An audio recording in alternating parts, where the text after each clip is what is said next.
Génie et brutalité, intelligence et intrigue, christianisme et carnage. C'est l'Empire des Lumières, baigné d'obscurantisme. Ils se nommaient Romains car ils perpétuaient les traditions de l'Empire romain. Sous la férule de souverains au pouvoir absolu, guidés par des architectes repoussant les limites de la technologie romaine, les Byzantins ont construit l'aqueduc le plus long de l'Antiquité tardive, des murailles pratiquement invincibles et une monumentale cathédrale coiffée d'un dôme défiant les lois de la nature. Une église aux proportions sans précédent a été érigée comme par magie. Mais l'héritage romain a un prix. Il a aveuglé 14 000 hommes, laissant un œil à un homme sur 100. L'Empire byzantin est la civilisation dominante de l'âge des ténèbres. Mais après un millénaire d'hégémonie, ses exploits technologiques ne suffiront plus. Son antique rayonnement s'éteindra dans le fracas de la guerre moderne.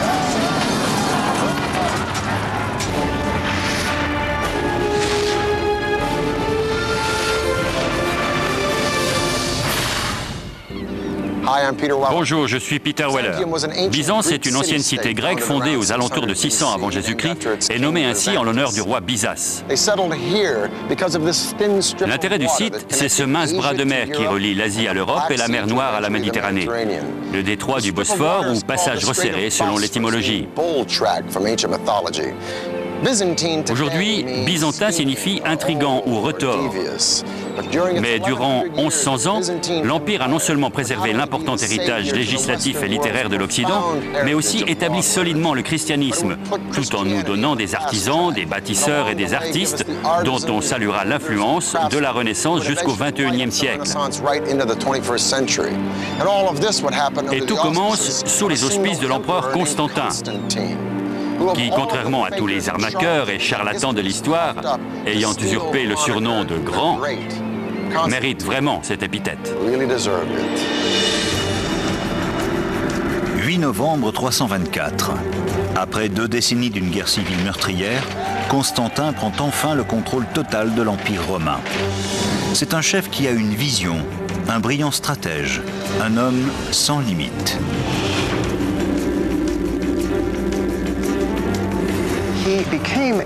Il est devenu empereur grâce à ses propres manigances. Il est impitoyable dans l'exercice du pouvoir. Constantin le Grand était l'un de ces souverains qui ont changé le monde. Il avait hérité d'un empire romain divisé en deux. Constantin va réunifier le vaste empire et régner sur ses parties occidentales et orientales.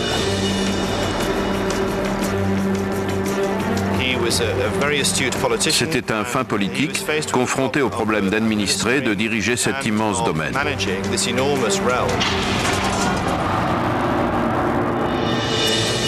6 semaines seulement après son accession au trône, Constantin se rend aux frontières de l'Empire, dans un endroit isolé de la Turquie actuelle.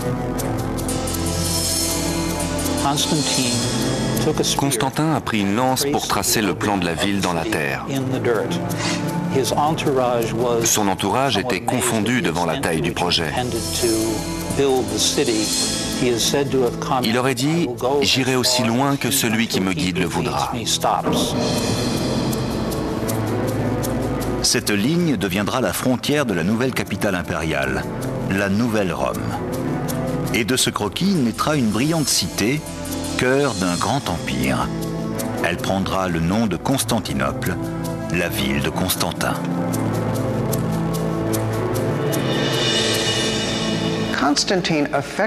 Constantin déplace le centre de l'Empire romain. Il en fonde un nouveau. Il s'est éloigné de Rome et de ses anciennes rivalités, de ses querelles intestines, de ses droits acquis, pour créer une ville qu'il pourrait façonner. La nouvelle cité de Constantin est édifiée grâce aux techniques perfectionnées sous l'Empire romain. Il y a eu une vaste campagne de construction. On bâtissait des forums, des marchés, des édifices à l'image de l'ancienne Rome. Mais le règne de Constantin présente une particularité exceptionnelle. Au contraire de ses prédécesseurs, il va exploiter le pouvoir d'un autre roi, Jésus-Christ. Le christianisme est en plein essor. Il y a une large présence chrétienne dans l'Empire et la simple reconnaissance de cette présence était un geste politique logique. Le christianisme orthodoxe était le fondement de la création et de l'existence de Constantinople.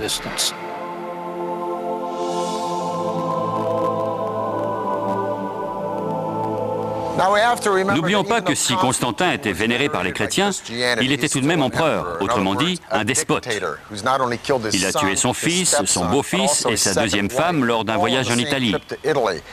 Alors quand monsieur veut une ville, pas question de la lui refuser. Mais comment attirer des gens dans une ville poussiéreuse de l'arrière-pays nommée Byzance? Tout d'abord, il faut la rebaptiser en lui donnant son nom. Et deuxièmement, comme tous les empereurs romains, la reconstruire. Si Constantin pouvait se lever d'entre les morts et voir la réussite d'Istanbul, avec ses 12 millions d'habitants et ses 2 millions de touristes par an, il n'en reviendrait pas. Car en 337, à sa mort, la ville n'est qu'à moitié terminée.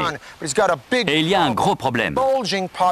Avec une population en plein boom et un seul petit aqueduc, elle a beau être entourée par la mer de toutes parts, il n'y a rien à boire. Au milieu du IVe siècle, la ville meurt de soif. Pour qu'elle survive, les successeurs de Constantin doivent créer un réseau d'adduction d'eau bien plus étendu que celui de Rome.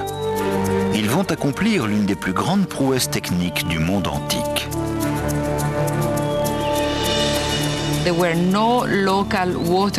Il n'y avait pas de source d'eau à l'intérieur de Constantinople. Il fallait donc l'acheminer de bien plus loin que dans tout autre endroit du monde antique et de la Méditerranée. La tâche échoua à Valence, un empereur ambitieux qui règne de 364 à 378 et concrétise le projet audacieux de construire l'aqueduc le plus long du monde. Une fois terminé, celui-ci transportera l'eau de source sur la distance époustouflante de 650 km, c'est-à-dire la totalité des aqueducs de l'Empire romain mis bout à bout. La conduite principale commence à 240 km à l'ouest de Constantinople, loin en pays thrace. Les ingénieurs byzantins doivent d'abord trouver le moyen de conserver une pente descendante régulière pour que l'eau s'écoule. Il y a des tunnels, des conduites de surface et là où c'est nécessaire, des ponts formidables. Entre le IVe et le VIe siècle, les Byzantins bâtissent 60 ponts aqueducs. Le plus impressionnant fait près de 27 mètres de haut. Aujourd'hui, on l'appelle le pont de Korsunlugerm. On construit d'abord des piles géantes en pierre.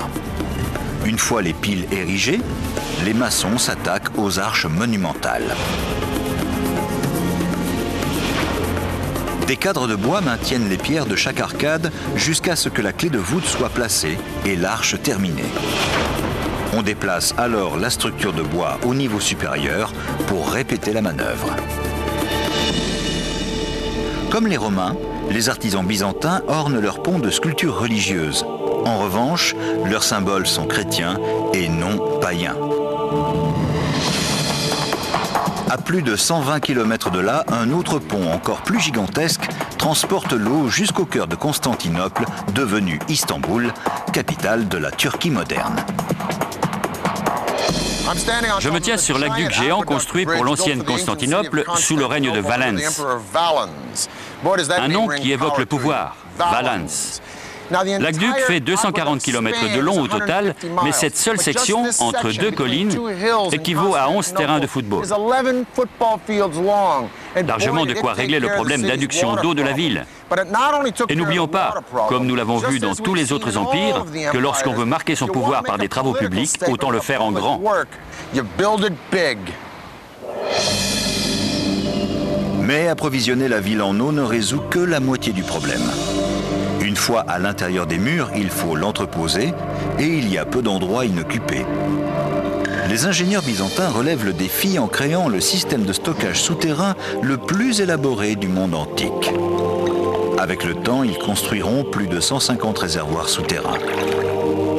Voici le plus grand, la citerne basilique. faut 336 colonnes de 8 mètres de haut pour soutenir le vaste plafond. Avec ses 138 mètres de long et ses 65 mètres de large, la citerne basilique peut contenir l'équivalent de 27 piscines olympiques. Les réservoirs sont situés dans les creux entre les collines de la ville. Solution ingénieuse qui non seulement utilise les basses terres, mais fournit également une surface plane pour de futurs bâtiments. Les citernes assurent un approvisionnement constant, même l'été quand il pleut rarement et qu'il n'y a qu'un filet d'eau dans l'aqueduc. Grâce à ce vaste réseau de stockage d'eau, la population atteint un chiffre extraordinaire pour une ville de l'Antiquité tardive. À la fin du 5e siècle, Constantinople frôlait le demi-million d'habitants. Aucune ville de l'Europe occidentale ne s'en approchait. C'était une cité légendaire, même pour ceux qui n'y avaient jamais mis les pieds.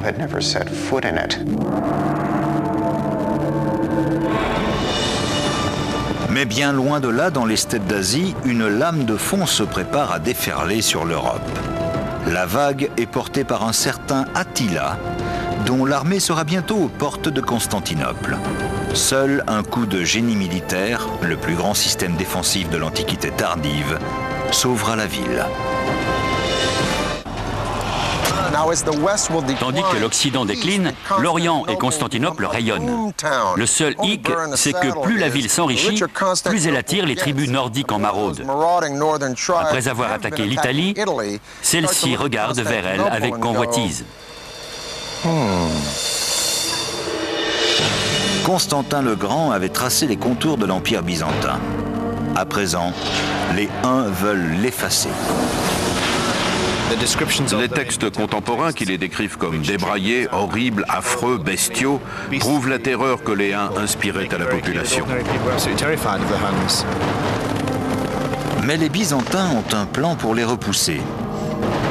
Perché au bout d'une péninsule, Constantinople possède des avantages stratégiques sur Rome, l'ancienne capitale exposée et sans défense. Pour barrer la route à l'ennemi, Constantinople doit protéger sa fragile frontière occidentale par de redoutables fortifications. La solution ?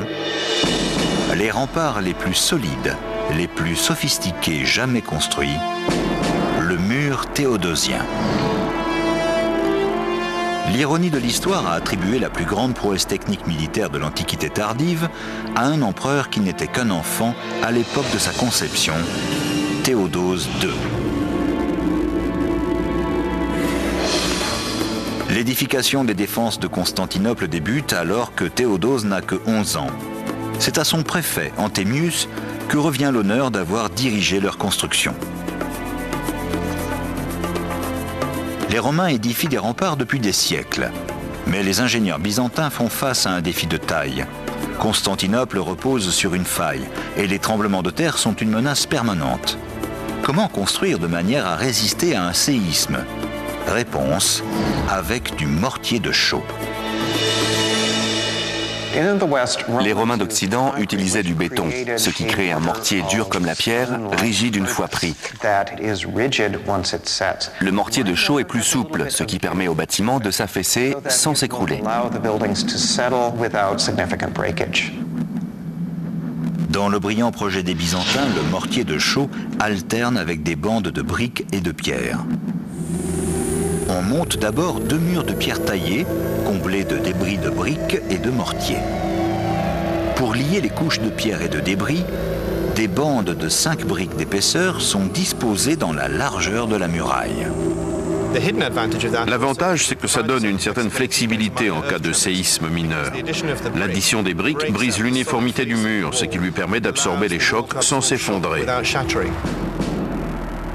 Grâce à cette technique de couches successives, les Byzantins édifient une barrière monumentale de plus de 10 mètres de haut, épaisse de 5 mètres et dotée de 96 tours géantes de 20 mètres ou plus. Sera-t-elle suffisante pour tenir les Huns à distance ? Le général Sherman disait des Comanches, les meilleurs cavaliers de son temps, qu'ils étaient à cheval depuis si longtemps qu'ils ne savaient plus marcher.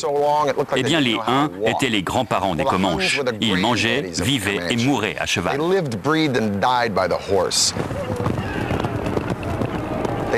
Ils ont créé l'étrier qui permet de se tenir debout et de manier l'arc et l'épée avec une précision redoutable.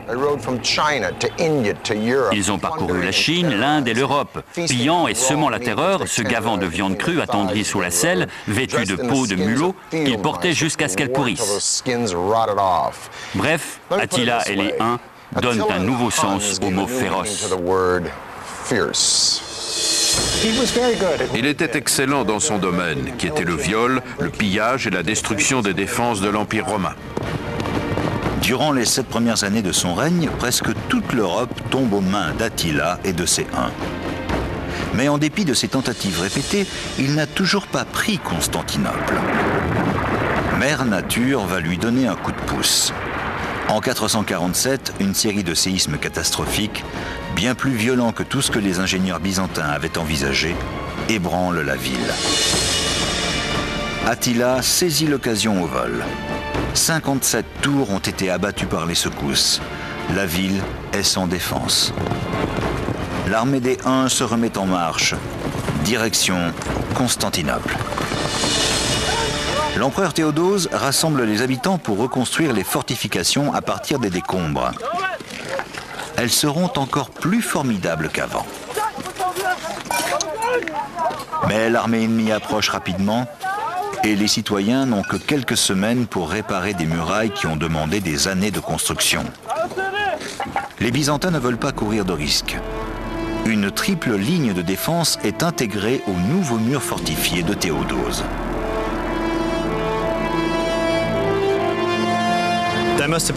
Ça demande une énorme planification, un grand génie technique. Pour l'époque, c'est le système le plus complexe et le plus étendu du monde en dehors de la Chine. Premier obstacle, d'énormes douves. Derrière, une terrasse extérieure. Ensuite, un tout nouveau mur d'enceinte de 3 mètres de haut et de 2 mètres de large. Enfin, la ligne de défense la plus impressionnante, le redoutable mur intérieur d'origine, reconstruit et renforcé par ses 96 tours.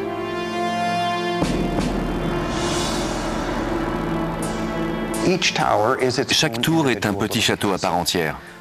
Pour conquérir la cité, il faut traverser les douves, le mur extérieur et le mur intérieur, 3 lignes de défense, puis prendre chacun des petits châteaux un par un. C'est un système très intelligent vu la technologie de l'époque. Tous les angles sont couverts. Les travaux sont achevés juste à temps. En franchissant la crête d'une colline, les éclaireurs Huns découvrent la forteresse imprenable de Constantinople. Attila n'entrera jamais dans la capitale byzantine. Le mur garantissait la sécurité de la ville. L'Empire byzantin a souvent été attaqué au cours de son histoire, mais les envahisseurs ont toujours été arrêtés par les remparts de Constantinople. Durant 1000 ans, le mur théodosien s'ouvre à l'Empire byzantin des Huns, des Arabes, des Russes et des Turcs. Le fait que Constantinople ait survécu aussi longtemps est dû en majeure partie à son mur d'enceinte pratiquement imprenable. Après l'achèvement des fortifications terrestres, les ingénieurs byzantins veulent sauvegarder la ville de toute menace venue de la mer. Ils conçoivent un projet ambitieux et redoutablement efficace. Une chaîne géante, l'une des plus gigantesques du monde. Les forgerons commencent par fabriquer une énorme chaîne de fer d'une longueur équivalent à environ 5 terrains de football. On estime qu'elle comporte 750 maillons de 60 cm flottant sur des billes de bois. Les marins byzantins peuvent haler la chaîne en travers de la Corne d'Or pour fermer le port. Enfin protégé de ses ennemis, Constantinople prospère. Les murs étaient aussi épais, aussi massifs et aussi efficaces parce qu'ils devaient l'être. Constantinople était très riche.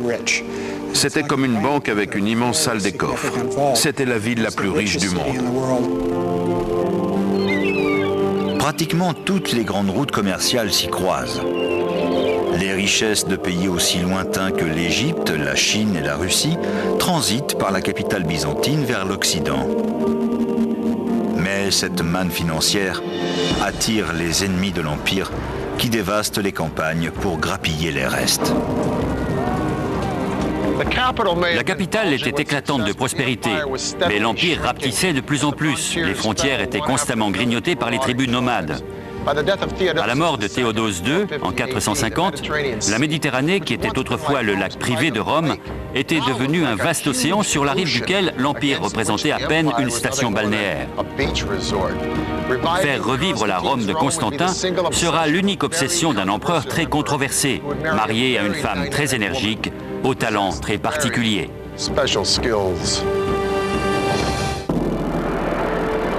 Au cours du 5e siècle, l'Empire romain d'Occident se désintègre inéluctablement sous la poigne de fer des tribus barbares. En 476, le dernier empereur abdique. Pour beaucoup, c'est la fin de l'Empire. Mais est-ce vraiment le cas? Car au même moment, à Constantinople, l'Empire d'Orient est florissant. Et en 527, un empereur du nom de Justinien monte sur le trône. Non seulement il tient à codifier le droit romain, mais il veut également reconstituer l'Empire de Constantin. Justinien Ier, empereur de l'âge d'or byzantin, est un outsider.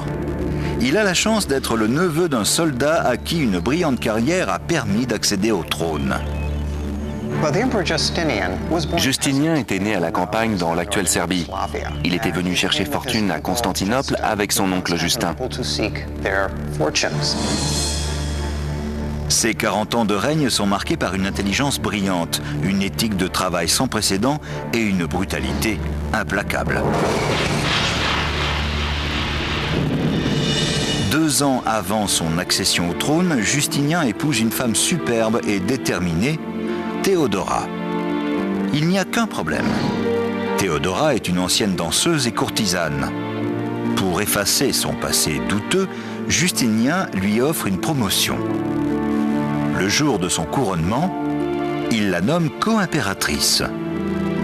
Son élévation au pouvoir provoque une onde de choc dans l'aristocratie. On dit que c'était une prostituée qui travaillait près de l'hippodrome, qui dansait avec les ours, et je ne sais pas ce que ça implique, mais ce n'était pas bien vu. Elle avait une vie sexuelle très active. Ensemble, Justinien et Théodora vont gouverner l'Empire en égaux. Elle devait être très intelligente, avoir une volonté de faire et exceller en politique de cour. Justinien pressent qu'il laissera un héritage basé sur la restauration des frontières de l'ancienne Rome. À l'ouest, il commence par reprendre les territoires perdus au cours des ans. À Constantinople, il se lance dans de vastes campagnes de travaux. L'ennui, c'est que pour les payer, il lève des impôts monstrueux, tout aussi populaires à l'époque qu'ils le seraient aujourd'hui. De surcroît, il veut contrôler ou supprimer toute forme de célébration païenne. L'étude des anciens philosophes d'Athènes, le jeu, la prostitution, l'adultère, l'homosexualité, les chrétiens qui ne pensent pas comme lui, et les juifs. Il n'a pas beaucoup de fans. Et alors, il est empereur. Il se fiche de cette cote de popularité. Grave erreur. Tandis que Justinien resserre son étau, le ressentiment de la population tourne à la rage.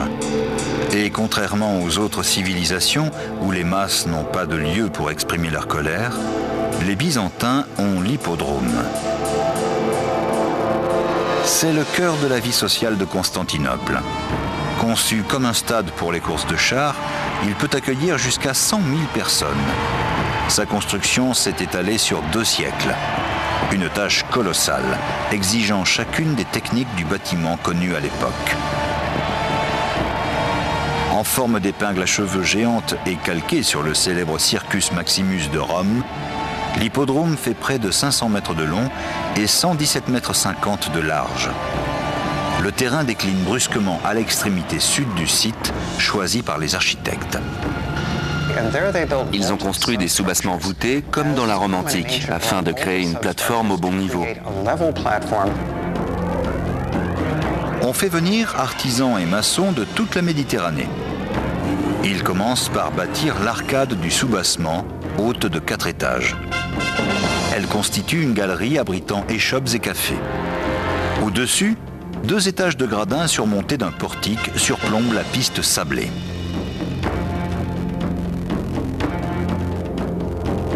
Comme tous ses prédécesseurs, Justinien trône dans une loge appelée Castisma, qui offre aux citoyens un rare aperçu de leur souverain.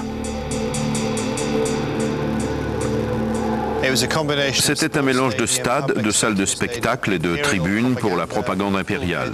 Il avait une immense capacité. Des sommes énormes sont engagées dans les paris sur les équipes. Les bleus, les verts, les rouges et les blancs.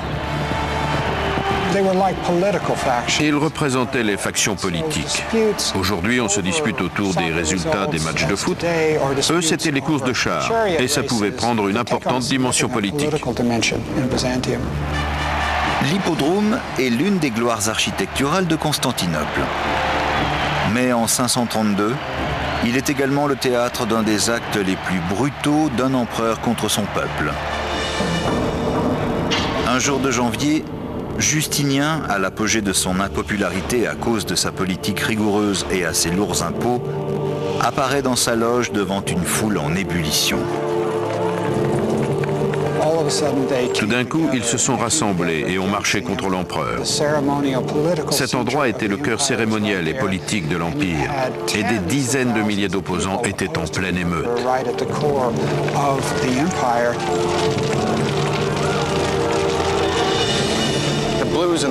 Les bleus et les verts n'étaient pas des bandes rivales. C'étaient des factions englobant aussi bien des voyous des rues que des politiciens ou des aristocrates. Et lorsque des milliers d'entre eux ont envahi l'hippodrome au cri de « Nika, Nika, victoire, victoire » pour protester contre les impôts écrasants, c'était comme si la droite et la gauche s'étaient retrouvées au Stade de France pour manifester ensemble, ce qui ne serait pas une si mauvaise idée.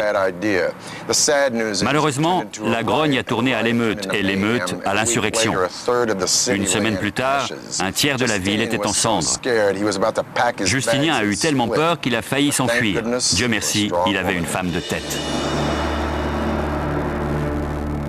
Il était prêt à gagner la rive asiatique du Bosphore, mais Théodora, ancienne actrice et prostituée, lui a dit « Je ne vais pas tout abandonner maintenant, bats-toi ». Et il l'a fait.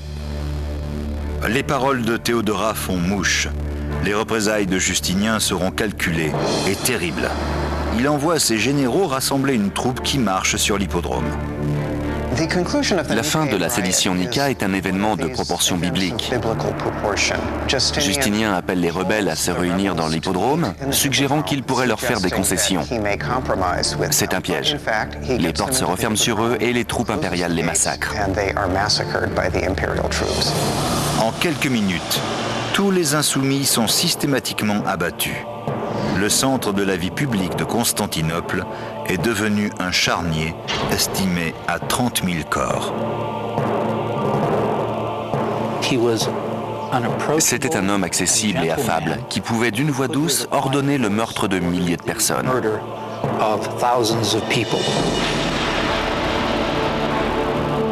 La capitale est en ruine, mais Justinien y voit une occasion à saisir. Il va la reconstruire et en faire un hommage éternel au pouvoir absolu, le sien.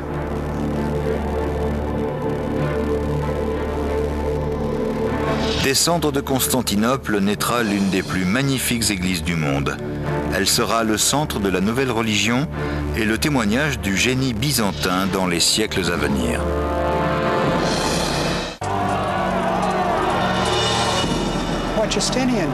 Après avoir maté la rébellion, Justinien a immédiatement entrepris de moderniser la ville.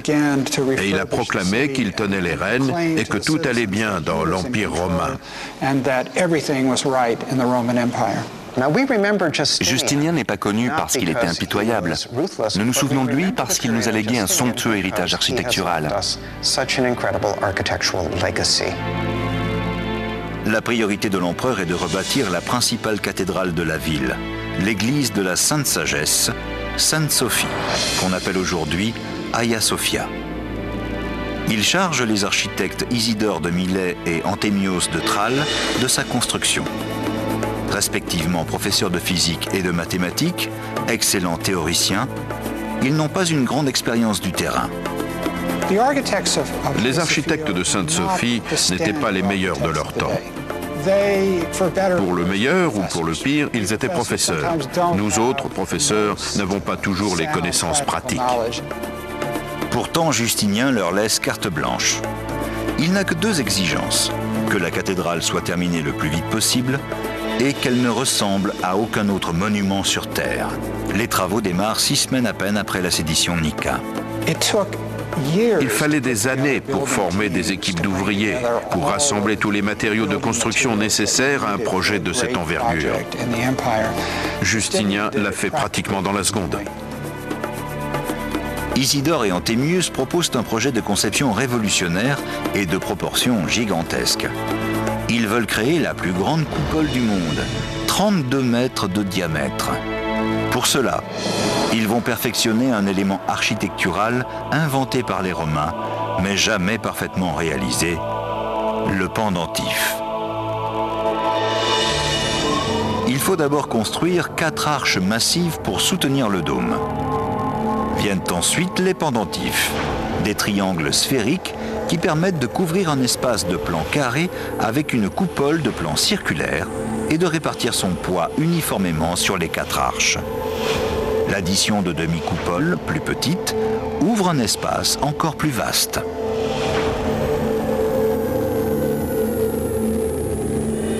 Grâce au pendentif, les architectes de Justinien créent un gigantesque dôme qui semble flotter dans les airs. Il s'élève à 56 mètres, 10 de plus que la Statue de la Liberté. La nef qu'il surplombe est un immense espace ouvert de 70 mètres sur 75.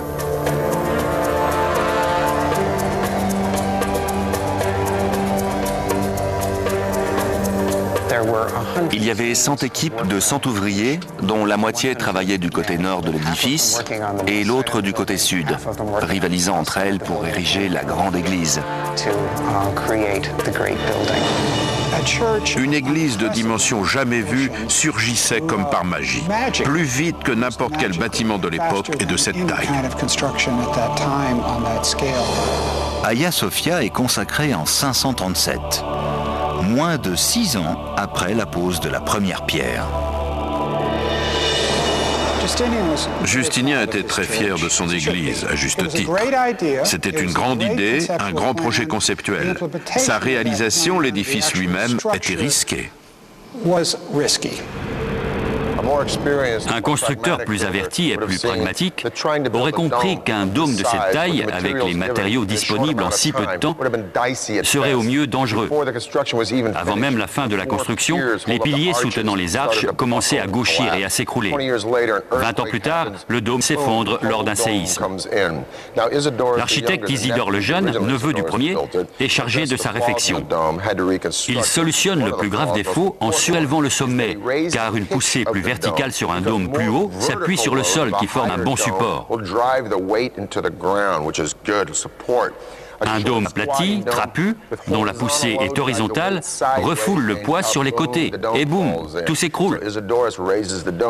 Isidore rehausse donc le dôme de 6,40 mètres et voilà le résultat. Sa conception novatrice n'est pas l'unique raison de la célébrité de Sainte-Sophie. Les colonnes sont délicatement ornées des monogrammes de l'empereur et de son épouse. Il ne nous est jamais permis d'oublier que c'est le grand œuvre de Justinien et de Théodora. L'empereur Justinien a créé un centre religieux et solidement établi Constantinople comme capitale de la chrétienté. Il a utilisé un architecte pour faire passer un message important. Et c'est un message important. La plus grande église de la chrétienté, le dôme le plus vaste du monde jusqu'à la Renaissance. Un édifice qui écrase les thermes de l'ancienne Rome et tous les grands temples de l'Antiquité. À la fin de son règne, l'Empire byzantin a atteint sa taille maximale. Il comprend la Syrie et la Palestine, l'Asie mineure, l'Italie, la Grèce et au sud, l'Afrique du Nord et l'Égypte. Mais le peuple paie le prix de l'expansion. Les constantes campagnes militaires de Justinien, associées à son obsession de reconstruire la capitale, ont quasiment réduit l'Empire à la faillite. L'Empire ne s'est jamais remis de la mégalomanie de Justinien. Il est peut-être symbolique que le dôme de Sainte-Sophie se soit écroulé. Comme il a repoussé trop loin les limites politiques de l'Empire, il a repoussé trop loin celles de l'architecture.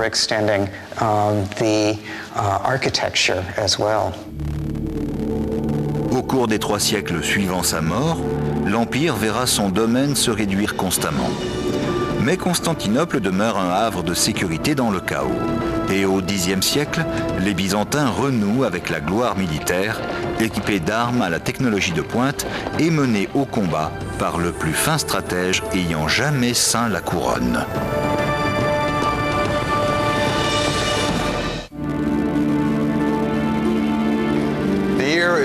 Nous sommes en l'an 1000, à la fin du premier millénaire de notre ère. En Europe, le pouvoir s'est déplacé au nord, en France et dans le Saint-Empire romain germanique. À l'est, Constantinople a survécu aux guerres contre les Visigoths, les Perses, les Avars et les Arabes, et essuyé dans les années 700 la tempête iconoclaste, au cours de laquelle les Byzantins ont détruit presque toutes leurs œuvres d'art. Mais ils ont repris du poil de la bête et en 1014, ils sont prêts à reconquérir toute la péninsule des Balkans, du Danube jusqu'à la Grèce.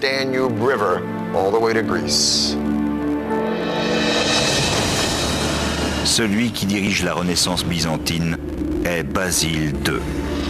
Homme du peuple, c'est le génie militaire le plus brillant de l'histoire de l'Empire. C'était un empereur qui ne se satisfaisait pas du luxe du palais. Il partait en campagne contre ses ennemis tous les ans à la tête des armées byzantines. On le voit comme un empereur-soldat.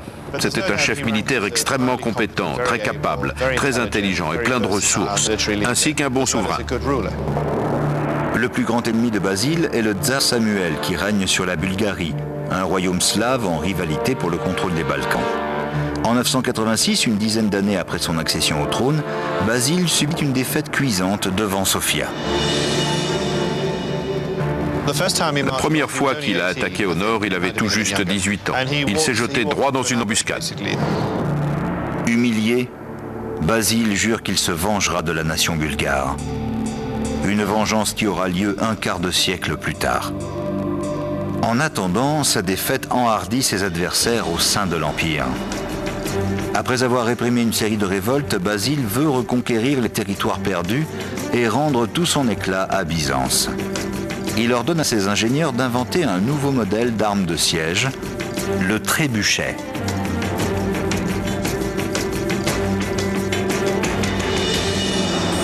Sa conception est basée sur des principes simples. À l'aide de cordes, les servants arment une verge en bois équipée d'une fronde. L'avant et les côtés du cadre de bois sont couverts de peaux d'animaux fraîchement tués pour les protéger des flèches enflammées. Il y a une verge et un lance-pierre articulé. À cause de la différence de longueur entre les deux extrémités de la verge, la vitesse de projection est maximisée. On pouvait donc lancer des poids considérables à de très grandes distances.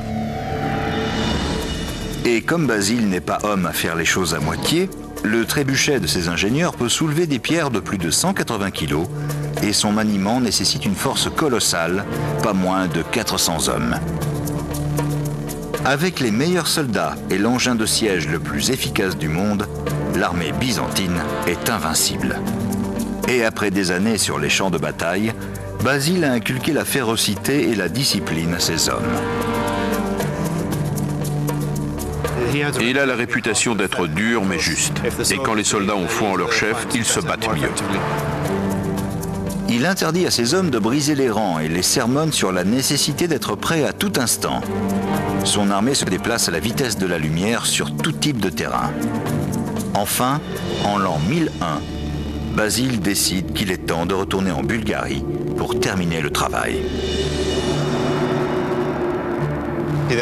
Il porte son attention sur la Bulgarie et passe les 15 années suivantes à faire campagne tous les ans pour démolir ses infrastructures, ravager ses campagnes et détruire son économie.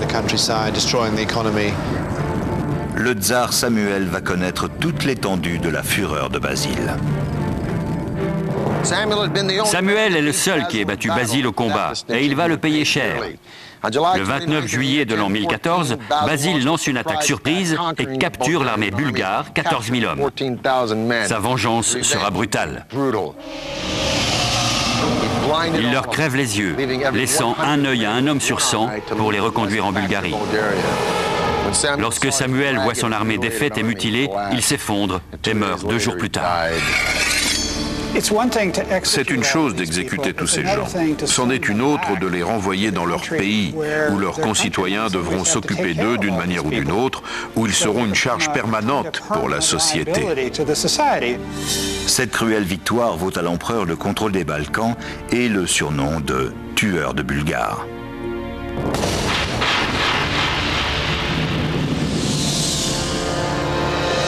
En 1025, à la mort de Basile, les Byzantins sont à l'apogée de leur pouvoir. Mais sans personne à la barre, l'Empire est déchiré par les luttes intestines. Par la suite, il aurait fallu un grand général comme Basile II.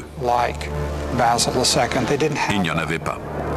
En 1453, les Ottomans lancent une nouvelle arme contre les murs imprenables de Constantinople. La pierre et les briques ne résisteront pas au feu des canons. La poudre et le canon ont changé les lois de la guerre. La Constantinople byzantine avait été construite pour un mode de combat devenu obsolète au XVe siècle. Les murs fortifiés de Constantinople, qui avaient tenu 1100 ans, sont franchis. Désormais, la reine de l'Orient s'appelle Istanbul. C'est la fin de l'Empire byzantin. Mais ses innovations et ses prouesses techniques témoignent d'une civilisation magnifique qui a emprunté à Rome le livre des bâtisseurs d'empire et y a ajouté ses propres pages. Ce qui est fascinant dans l'Empire byzantin, c'est que lorsqu'on parle d'empire, on pense puissance politique. L'Empire byzantin doit être compris comme une puissance culturelle.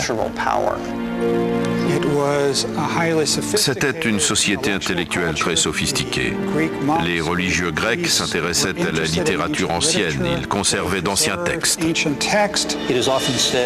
On dit souvent que la chute de Constantinople et l'envoi de ses livres en Occident ont contribué à l'avènement de la Renaissance.